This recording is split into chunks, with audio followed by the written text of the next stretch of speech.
We'll pause then for the national anthem.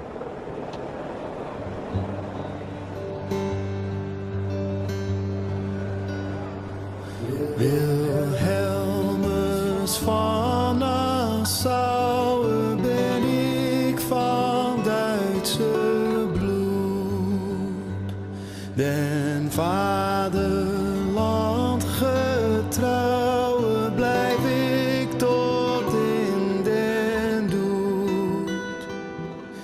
Hey, prinsen van Oranje, ben ik vrij onverveeld,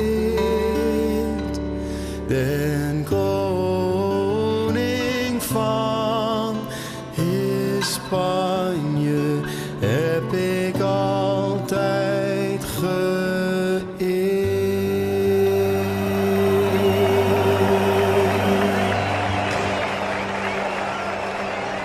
It's one of the finest days in the MotoGP calendar. It is one of the